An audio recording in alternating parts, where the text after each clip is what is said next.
In this video, I'm going to show you exactly how to build a super smooth funnel that all of your leads can basically go down and they experience the correct amount of friction. So there's two types of friction, good and bad. And in this video, I want to dive in much deeper into what that basically looks like and how you can optimize your funnel. So you can double your cash collected and you can basically scale a business, right? So if you don't know me already, my name is Reuben Shears. I have an online funnel building agency, kind of building and scaling in public in these daily update videos on YouTube to provide as much value to you as possible. So let's cut the fluff and let's jump into the mirror as usual. I'm a little bit zoomed out at the moment. Actually, that long string of text is handwritten notes by me from Alex Hormozy's closing kind of handbook that he uses to train his closers on. I'm going to make that into a video by summarizing all the points probably in the next few days, to be honest. So look out for that one. That'll probably be the most valuable video that I put on this channel in general to date.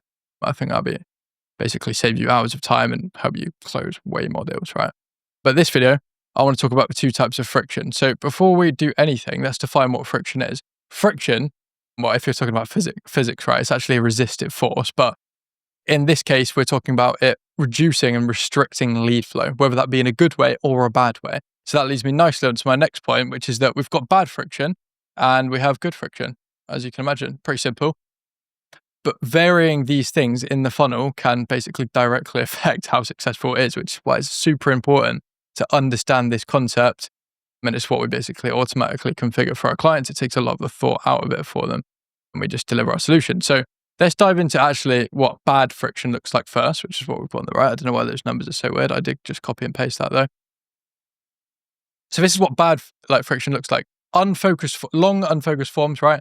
So for example, again, people have dopamine addictions. They do not have attention spans anymore, so they're not going to fill out super long forms. So we have to make it so that every single question in the forms that we have actually counts and it's not just fluff that you're just trying to collect for no reason, right? Next thing is having like CTAs that are super prominent on the page. So again, I've talked about this in other videos. You really do not want links or CTAs to anywhere else other than where you want them to go. So say this is the VSL page, this is the VSL here. This CTA is the big fat button that they're going to click. We don't have links at the top. We don't have anything else. We make the CTA super clear. That's good friction if we have nothing else and bad friction if we have loads of links elsewhere in the funnel. Forced account creation login. So this is only applicable really to like SaaS stuff. Again, we want to lower the friction as much as possible when people are basically opting in. Slow and clunky pages. So that's obviously the speed of the pages. That's why we use Framer, the platform. Instant load speeds, and I mean literally like instant. And that's why we use that. And then like overcomplicated like calendar steps. We don't need again, loads of questions on the calendar. We also want to make sure our availability is maximized. Otherwise, again, that's negative friction. And one example as well, this is not a bad thing. This is why my clients work with me. But one of my clients, when she came to me, had this basically consultation, which is as her sales call that people were having to pay for, right? Because she was basically thinking that her sales calls are just not valued her time enough because she's literally not closing enough, and that she had to charge for it. Crazy, bad friction. So we fixed that and we're good to go now.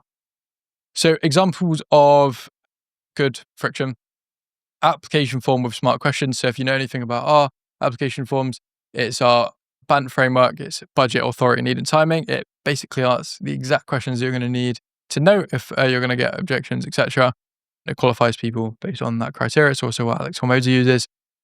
Good friction again, it's just putting case studies on there. They are going to have to, pause a little bit on the page and there will be a bit of friction there, but it'll be for good reason. They'll be building trust with you by looking at case studies. Minimum investment language, basic stuff.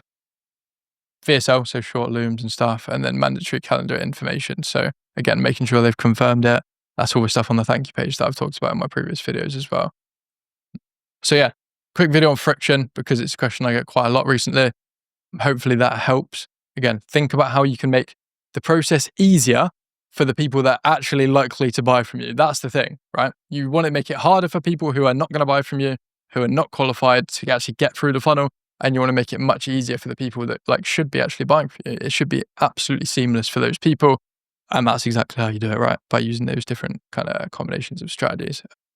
So short one today, but keeping up the streak of providing value. So let's have a look at the metrics for the day. We have got 90, 168, and 8522.